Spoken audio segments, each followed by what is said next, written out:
in Region 1.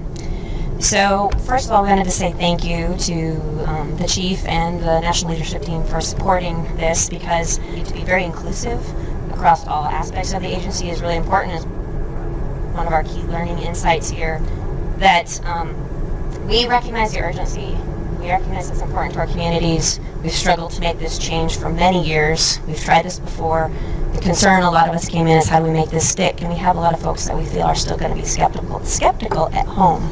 So the fact that this was made a priority, that we got support for this, that the Chief has been very clear that there's going to be support to empower our employees to be innovative, that there's support for training, that we can take that message back home, is one of the really key pieces of this week that I appreciate personally, and our cadre has talked about the importance of that. And really trying to take that message, again, that we heard very clearly here, and we want to make sure that everybody hears at home and our partners here, that we're not talking about doing this faster, we're talking about doing it better.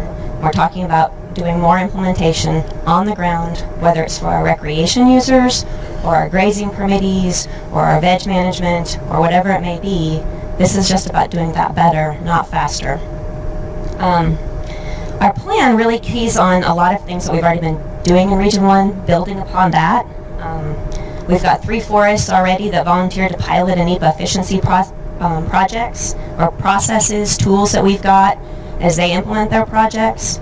We've developed a shared learning strategy to tag all the other environmental coordinators on the other forests to those projects, so that they could share what they are already doing for efficiency on their forest, and then learn what those projects are doing and take that information back to that forest. So to continue to support and empower that. We also have developed a strategy for really efficiently addressing the salvage work we have ahead of us after this fire season, and the burned area emergency recovery work we've got ahead. And we feel that there's a lot of opportunities to use the tools and things we've talked about to really make that successful and get through that fairly efficiently this year. We also recently in the region, our leadership has worked very hard to develop a strategy for our veg management to get to some of the increased pace and scale things that we've been hearing in order to meet some of our partners' needs. And we think there's a lot of opportunity to use things we've talked about here to make that very successful, and to work with that pod structure to again share the learning and get folks involved from every level, addressing some of these issues in a broader landscape, so that we're helping each other be successful and increasing that capacity that we may have a limitation on any particular unit. That's it. All right, so very quickly, I will say we do recognize that there is fatigue. We have a plan to use a lot of our existing efficiencies we're working on, but we have a lot of fire fatigue. We know folks at home are thinking, oh my gosh, this is just one more thing. However, we also see it as a big opportunity.